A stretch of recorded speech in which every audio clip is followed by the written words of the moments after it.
7 places in Florida your grandparents are most likely to retire in.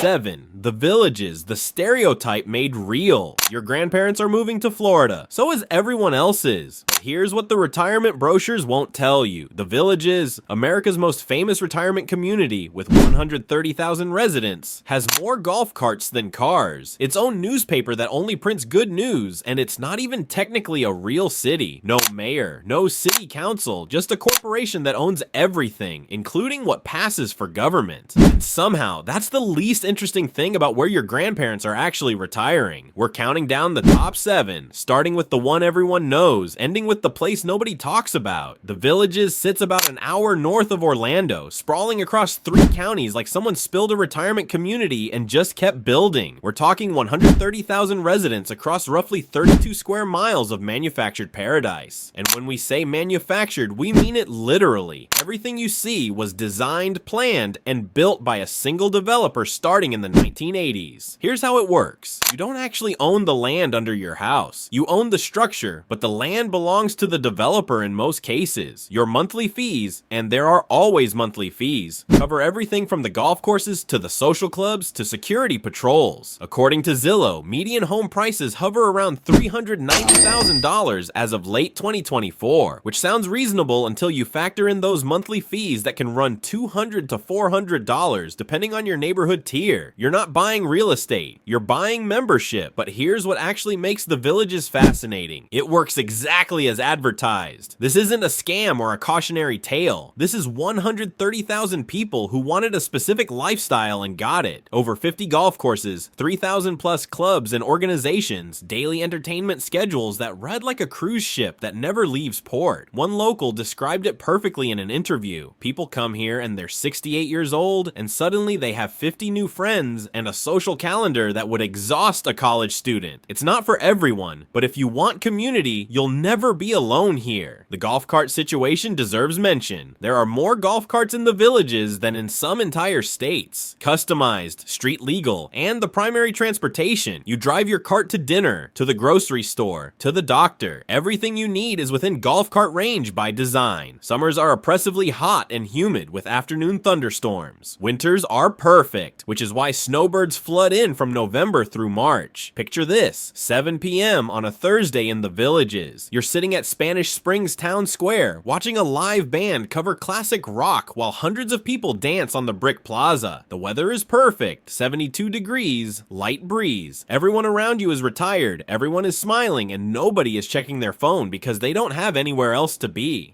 Your biggest decision is whether to get ice cream now or after one more song. It's simultaneously the most manufactured and most genuine community you've ever seen. But here's the trade-off nobody mentions in the brochures. The Villages is a monoculture by design. Everyone is roughly the same age. Everyone is retired. Everyone chose to live in a place that looks like Florida, but feels like a theme park. You're surrounded by people, but you're also surrounded by sameness. And if you're the kind of person who needs diversity of age, culture, or perspective, you'll feel it within a month. The Villages is where your grandparents are most likely to end up if they want retirement to feel like an all-inclusive resort that never ends. It's the baseline, the most famous option, the place everyone's heard of, but it's just the entry point, because from here, we're heading to places where your grandparents are making very different calculations about what retirement in Florida actually means. 6. Venice, the snowbird factory.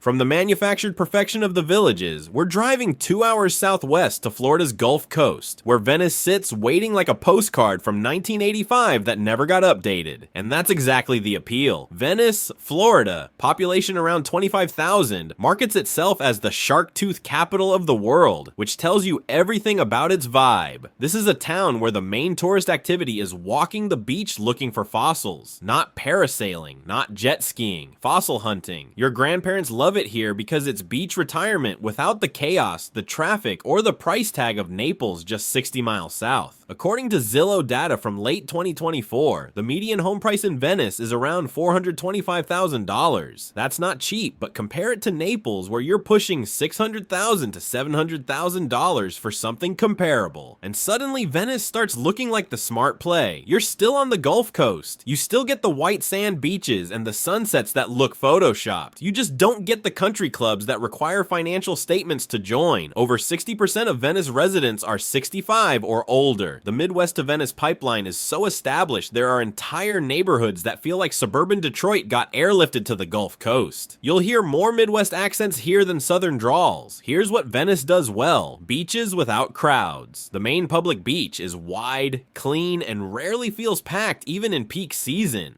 Casperson Beach to the south is where the serious shark tooth hunters go, walking the shoreline at low tide with strainers and bags. It's meditative, free, and gives retirees something to do besides golf. One realtor told us off the record, people move here because they want the beach life, but they're exhausted by the scene. No nightlife means no noise. No clubs means no traffic. They've already done the exciting version of Florida. The downtown area is compact and walkable. Venice Avenue runs from the mainland to the beach, lined with local restaurants, ice cream shops, and tropical shirt boutiques. The Venice Theater, one of the largest community theaters in the country, does year-round shows. But let's talk about what you're trading away. Venice has approximately zero job market if you're thinking about part-time retirement work. The economy runs on tourism, retirees, and service jobs supporting retirees. If you need specialists or real shopping, you're driving to Sarasota. Hurricane season throws its annual anxiety party from June through November. Venice got hit hard by Hurricane Ian in 2022. Insurance rates have climbed significantly. Coastal Florida homeowners insurance has jumped 40% to 60% in recent years. One Reddit thread summed it up perfectly. Venice is where you move when you're done proving anything to anyone. You want the beach, you want quiet, and you want your biggest worry to be whether the farmer's market has good tomatoes this week. And that's the thing about Venice. It's not trying to be the Villages with its manufactured community energy. It's not trying to be Naples with its wealth signaling. Venice is just a beach town that got old along with its residents and decided that was fine. Your grandparents move here when they want coastal Florida without the performance. But if Venice is the traditional beach retirement play, what happens when your grandparents decide the beach isn't actually necessary? That's where things get interesting. 5. Sebring, the unexpected inland choice. 2 hours inland from Venice, past the orange groves and cattle ranches, Sebring sits in the middle of Central Florida like someone forgot it was there. And for retirees who've done the math, that's exactly the point. Sebring, population around 11,000, is the anti-beach retirement move. No ocean, no Gulf, just lakes. Lots of lakes. We're talking 100 plus lakes in Highlands County, most of them spring-fed, clear, and full of fish that don't care if you're any good at catching them. This is where your grandparents move when they realize waterfront property doesn't require salt water, and hurricane storm surge can't reach you 60 miles inland. According to Zillow, the median home price in Sebring is around $245,000 as of late 2024. Read that again, $245,000. That's $180,000 less than Venice, $145,000 less than the Villages, and you're still getting Florida sunshine, lake access, and no state income taxes. The trade-off is obvious. You're giving up the ocean, the tourist infrastructure, and the cultural cash of saying you retired to the beach. What you get instead is affordability that actually makes the retirement budget work. Here's the Sebring pitch nobody makes in glossy brochures. This is a racing town. Sebring International Raceway hosts one of America's oldest endurance races every March, and suddenly this quiet lake town transforms into Motorsport Central for a week. Hotels book out a year in advance. The population temporarily doubles, then everyone leaves and it goes back to being a place where the biggest traffic jam is the Walmart parking lot on Saturday morning. One local put it perfectly. Sebring is where you move when you want Florida, but you're not interested in Florida's opinion about it. No one's impressed you're here. But your money goes 3 times further and you're on the water every day if you want to be. The lakes are the whole game. Lake Jackson wraps around Highlands Hammock State Park with ancient oak canopies and hiking trails. It's not the ocean, but for retirees who spent their working years fantasizing about fishing at sunrise, it turns out freshwater bass are just as good as saltwater snook, and you don't need a $50,000 boat to enjoy it. Let's talk trade-offs, because Sebring demands them. You're an hour from anything that resembles urban amenities. The nearest airport with real service is Orlando or Tampa, both 90+ minutes away. Specialists mean driving to Lakeland or Tampa. Summer heat is brutal, mid-90s with humidity that makes the air feel like breathing through a wet towel. But here's the key difference from coastal towns. No hurricane storm surge risk. Sebring gets hurricane winds and rain, but you're not evacuating. You're not watching the Gulf wondering if your house will be there tomorrow. Picture this: 6:30 a.m. in Sebring. You're sitting on your dock, watching the morning mist lift off Lake Josephine. A bass jumps. An osprey circles overhead. Your neighbor 2 docks down waves from his kayak. The only sound is the water and maybe a boat motor in the distance. Your entire mortgage payment is less than what your friends in Naples pay in monthly HOA fees. You're not on a postcard, but you're on the water, and your retirement account isn't bleeding out. Sebring is where your grandparents move when they're optimizing for math over Instagram. The beach sounds great until you realize you rarely went anyway. The ocean view is gorgeous until the insurance bill arrives. Sebring offers a different calculation. What if retirement isn't about impressing anyone and the lakes are enough? But if Sebring is the sensible inland water choice, there's another inland option for grandparents with a very specific identity in mind.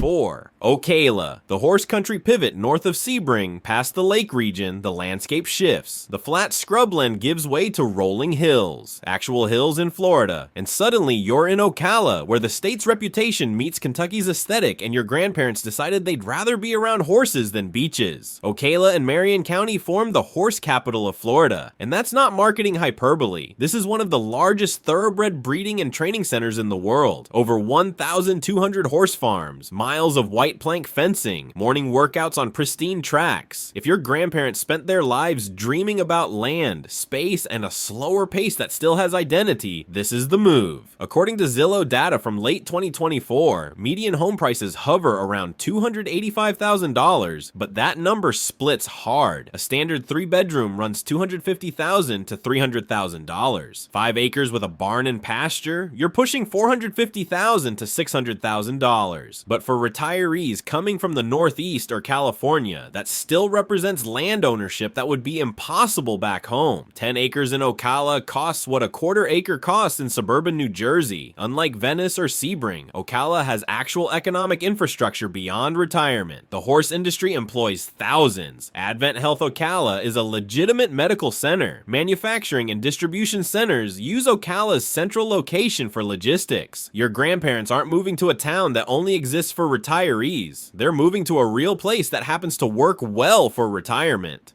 Here's what Ocala offers that coastal towns don't: space and purpose. Retirees who move here aren't just sitting by the pool. They're keeping horses, even if it's just one rescue they adopted to have something to care for. They're tending gardens on actual acreage. One realtor described it this way: people move to the beach to relax. People move to Ocala to stay busy in a way that feels meaningful. The horse community gives you instant identity. Downtown Ocala's historic square features local restaurants, breweries, and weekend farmers markets. The Appleton Museum of Art sits on the edge of town, a legitimately good regional museum funded by thoroughbred money decades ago. But let's address the obvious trade-offs. You are 1 hour from the coast, either Atlantic or Gulf. You're not strolling to the beach for sunset. You're planning day trips. Summer heat is oppressive, made worse by the humidity rising off all that pasture land. The Ocala National Forest sits just east of town, offering wilderness for hiking and freshwater springs that run 72 degrees year-round. Picture this: early evening in Ocala. You're sitting on your back porch, watching your neighbor's horses graze in the pasture next door. The sun is setting behind the tree line, turning the sky orange and pink. You hear cicadas, birds, and in the distance, the sound of hoofbeats on a training track. Your property taxes on 5 acres are less than what your friends pay for a quarter-acre lot in Sarasota. You're not on the beach, but you have land, space, and something to care about beyond yourself. Ocala is where your grandparents move when they want Florida, but they're rejecting the coastal script entirely. This This is retirement with acreage, identity, and a community built around something other than age. The beach can wait, the horses can't. But if Ocala is the horse country pivot, there's a Gulf Coast alternative for grandparents who want water access without the premium price tag. 3. Port Charlotte, the quiet Gulf alternative back to the Gulf Coast, but this time we're skipping the famous towns and landing in Port Charlotte, where your grandparents discovered they can have waterfront Florida for half the price if they're willing to accept that nobody's ever heard of it. Port Charlotte sits on Charlotte Harbor, roughly halfway between Fort Myers and Venice, with a population around 62,000. It's not a retirement community, it's not a charming historic town, it's a massive planned development that started in the 1950s and just kept sprawling. Miles of canal front homes, neighborhood after neighborhood of single-story ranch houses, and more golf courses than a town this size has any logical reason to support. And for retirees doing the math, that's exactly the appeal. According to Zillow data from late 2024, the median home price in Port Charlotte is around $350,000. That gets you a 3-bedroom canal front home with boat access to Charlotte Harbor and eventually the Gulf of Mexico. Compare that to Naples, an hour south, where $350,000 might get you a 2-bedroom condo with HOA fees that cost more than a mortgage. Or Sarasota, 45 minutes north, where waterfront starts at $500,000 and climbs fast. Port Charlotte offers the same Gulf Coast lifestyle at a steep discount with one major trade-off: you're culturally invisible. Here's the Port Charlotte value proposition nobody puts in the brochures. This is where your grandparents move when they want boats, not scenes. The town exists almost entirely on canals. Over 165 miles of them. Nearly every home in certain neighborhoods has direct water access. You park your boat in your backyard. You fish from your dock. You cruise out to Boca Grande or the Barrier Islands for the day. It's a boater's paradise that nobody outside Southwest Florida knows exists. One local described it perfectly in a forum post. Port Charlotte is what happens when you take the Florida Gulf Coast lifestyle and strip out everything that requires wealth signaling. You get the water, the weather, and the fishing. You lose the prestige, the nightlife, and anyone caring that you're here. Let's talk about what you're actually trading. Port Charlotte has minimal cultural infrastructure beyond chain restaurants. If you need sophisticated dining or live music, you're driving to Sarasota and paying Sarasota prices for the night. The weather is standard Gulf Coast Florida with one critical factor: hurricane vulnerability. Port Charlotte got devastated by Hurricane Charlie in 2004 and took a serious hit from Hurricane Ian in 2022. Storm surge flooding is a real threat for canal front homes.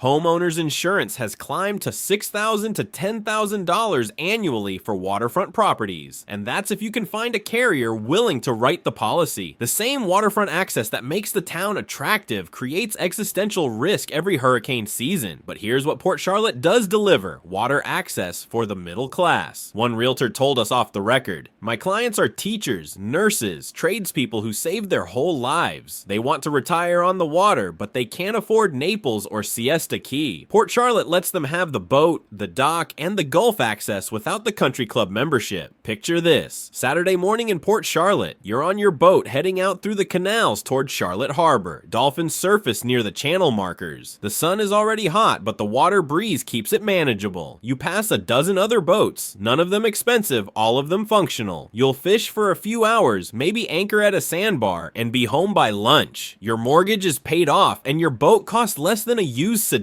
You're not on anyone's Instagram feed, but you're on the water. Port Charlotte is where your grandparents move when they want Gulf Coast access without Gulf Coast pretension. It's not charming, it's not famous, but it floats the same boats for half the price. And for retirees optimizing for lifestyle over location prestige, that math works. But if Port Charlotte is the water access play, there's an inland option for grandparents who decided to optimize pure logistics. 2. Lakeland, the strategic center, dead center of Florida. Equidistant from Tampa and Orlando, Lakeland sits like someone dropped a mid-sized American city onto a map and said, "This will do." And for grandparents thinking strategically about retirement logistics rather than beach fantasies, this is the move nobody talks about. Lakeland, population around 115,000, is an actual city with actual economic infrastructure. Publix Supermarkets is headquartered here, along with Amazon Fulfillment and Geico operations. options. This isn't a retirement town that depends on retirees. This is a functioning city where retirement happens to work extremely well if you're willing to accept that the beach is an hour away in either direction. According to Zillow data from late 2024, the median home price in Lakeland is around $315,000. That's more than Sebring or Port Charlotte, but significantly less than coastal options, and you're getting something different. Infrastructure. Lakeland Regional Health is a major medical center with specialists in cardiology, oncology, and orthopedics. The things retirees actually need. You're 30 minutes from Tampa International Airport. You're 45 minutes from Disney. You're equidistant from the Gulf Coast and the Atlantic beaches. Nobody retires here for the Instagram post. They retire here because the math and the logistics make brutal sense. Here's the Lakeland pitch that sounds boring until you think about it. Equal distance to both coasts means visiting grandkids in Miami or Sarasota becomes equally manageable. Medical appointments at Tampa's top hospitals? Easy drive. Need to fly somewhere for a family event? Tampa Airport is one of the best in the country. Hurricanes hit the coasts and Lakeland gets rain and wind, but rarely catastrophic damage. Insurance rates are half what you'd pay on the Gulf. Downtown Lakeland has undergone revitalization in the past decade. Munn Park hosts farmers markets and food truck events. Local breweries and the Polk Theater create cultural activity. Florida Southern College, designed partly by Frank Lloyd Wright, brings students and energy to the south side of town. One financial advisor who works with retirees described the Lakeland appeal this way: "My clients who move to Lakeland are optimizers. They want low cost of living, access to healthcare, proximity to family on both coasts, and they're willing to sacrifice 'I retired to the beach' bragging rights for making their retirement budget last 30 years instead of 20. But let's be clear about what Lakeland isn't. It's not beautiful. Summer heat is punishing. Mid-90s with humidity. Traffic during rush hour is real traffic. And if your retirement fantasy involves daily beach walks or ocean sunsets, you'll feel the absence hard. The trade-off is healthcare access. Lakeland Regional Health handles serious medical issues that would require transfers from smaller towns. For healthy 65-year-olds, that seems irrelevant. For 75-year-olds managing chronic conditions, it's the whole game. Picture this: Tuesday afternoon in Lakeland. You're driving back from a doctor's appointment, a specialist you saw without referral drama or long waits. You stop at Publix for groceries. Tonight, you're meeting friends for dinner downtown at a restaurant you actually want to eat at. Tomorrow, your daughter is driving over from Tampa with the grandkids. 30 minutes, no traffic drama. The beach would be nice, but you're here, you're healthy, and your retirement account isn't being drained by overpriced coastal living. Lakeland is where your grandparents move when they're prioritizing function over fantasy. It's the unsexy choice that makes perfect sense on a spreadsheet. You give up beach proximity and retirement town vibes. You get healthcare access, airport convenience, and the ability to visit family on either coast without it being a production. For grandparents who spent their careers making practical decisions, this is the practical endgame. But if Lakeland is the strategic optimization play, there's one final location where your grandparents went full connoisseur mode. 1.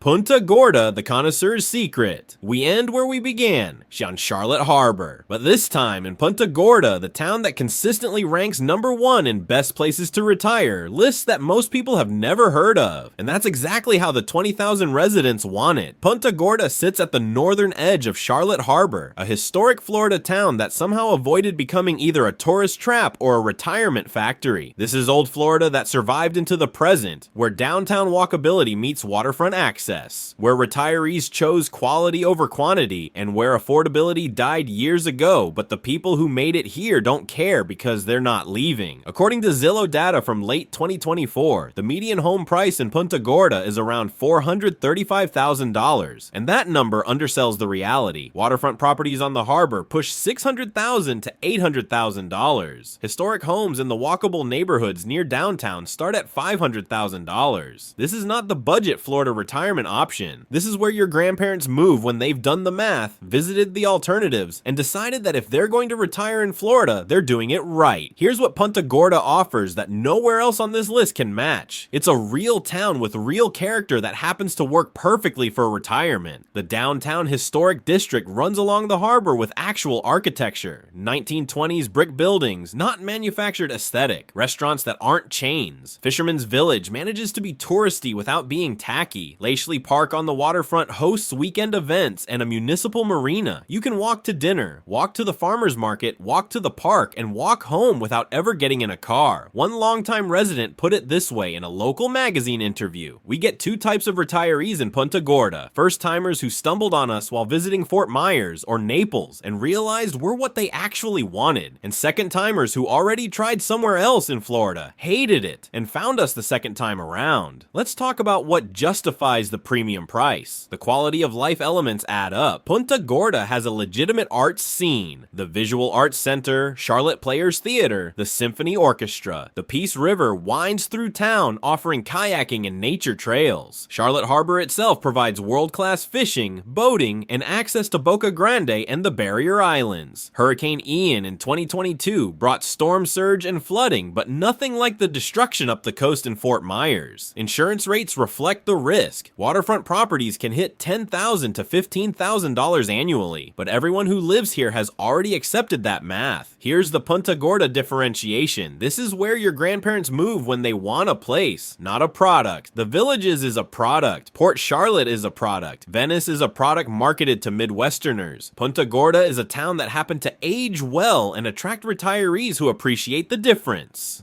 You're not buying into a lifestyle brand. You're buying into a community that existed before you arrived and will exist after you're gone. The restaurant scene is legitimately good for a town this size.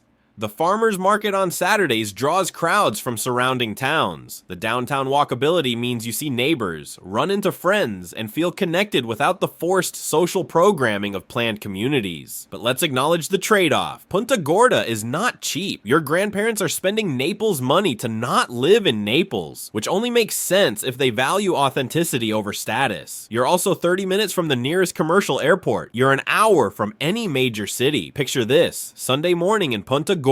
You walk downtown for coffee at the small roaster on Marion Avenue. You run into 3 neighbors, all headed to the farmer's market in Lashley Park. You pick up fresh fish from the vendor you know by name. You walk home along the harbor watching boats head out for the day. Your house costs twice what your friends paid in Port Charlotte. But you walk everywhere, you know everyone, and when you tell people where you retired, they either don't know where it is or they nod knowingly because they tried to buy here too. Punta Gorda is where your grandparents move when they're making the connoisseur's choice. Not the most famous, not the cheapest, but the best, if you know what best actually means. This is retirement for people who spent their lives learning that quality costs more and lasts longer. And that's the circular callback to where we started. The Villages has more residents, more amenities, and more golf carts. But Punta Gorda has what the Villages can never manufacture. It's real. So there's your countdown. 7 places in Florida where your grandparents are most likely to end up, each representing a different calculation about what retirement actually means. The Villages if they want community on autopilot. Venice if they want beaches without the scene. Sebring if they want affordability over ocean access. Ocala if they want land and purpose. Port Charlotte if they want boats without wealth signaling. Lakeland if they're optimizing logistics over lifestyle. And Punta Gorda if they decided quality beats everything else.